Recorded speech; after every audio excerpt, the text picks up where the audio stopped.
Elliot Greenberg. I'm the owner, CEO, and president of JC Licht in Chicago.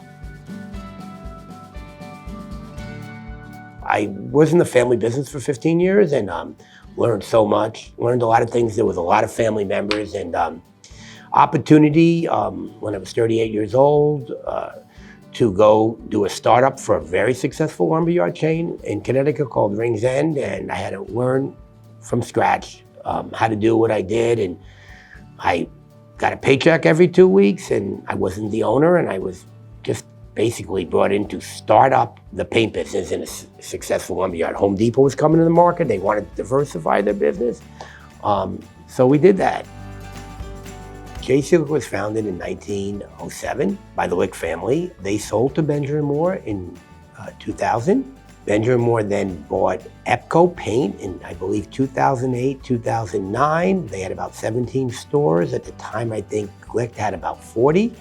And they became JC Licht Epco at that point. It was owned by Benjamin Moore, which is our main partner and supplier. And in 2013, 14, Benjamin Moore, senior executives, primarily Dan Corkins was the president CEO, disclosed to me that they were thinking of selling their company stores and just, having retailers take them over and move forward from that. It was a company-wide decision, and we talked about the different options I would have, and it ended up where I chose to come and buy JC Licht. I purchased JC Licht in January 30th, 2015. I still remember it. It's over 7 years. It was probably one of the happiest days of my life. And I look back at it, it was the best decision, except marrying my wife, that I ever made in my life. When I brought Matt and Sharon into the business, we realized that I was trying to change the culture one by one, like me just knowing every employee and telling them where we're going, how I want to get there, how they could be a part of it. And we're getting too big for me to be there. So we had to create these core values. I was a Vistage member, which is a CEO group. I've been involved for many, many years at Rings End. I did it, and we had a lecturer, a speaker talk about traction. It's an entrepreneurial operating system, EOS. And I realized if we were going to keep growing like this, we couldn't just be Elliot having ideas and talking about it and doing. We had to get much more systematic, process-oriented. So one of the first things you do when you go on that EOS system, traction, you got to identify your core values. That's your first goal when you start building this. So we basically sat in this room and we decided, well, how are we going to do these core values? Well, let's start talking about the people we respect in JC Licht already that are just outstanding family members.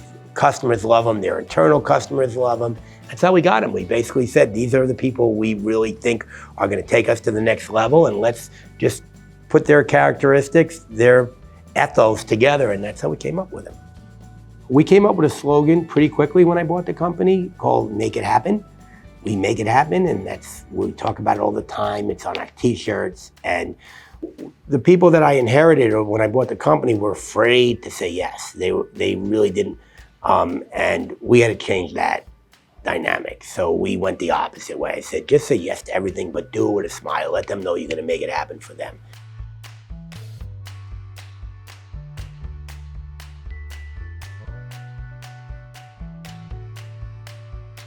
We are hyper good at delivering, like crazy good. And that was just listening to them. Well, we need sometimes some of these big customers, they have 20 jobs going on at a time. They don't want their people leaving, driving to the paint store, waiting for it to get tinted, losing time. They're paying them a lot of money. So we created this hyped up delivery model. So we have about 70 vehicles on the road. We have 3 commercial locations, the one that you guys saw today, that we get here at 3:30 in the morning. We have drivers here, we have tinters here, we have the managers here. We're already getting trucks out on the road. I do wake up every morning, I get in my car, I get excited. I have about a 35, 40-minute commute, and I do thank God every day for how fortunate I've been and how lucky I am to be in such a great industry and been surrounded by so many amazing people.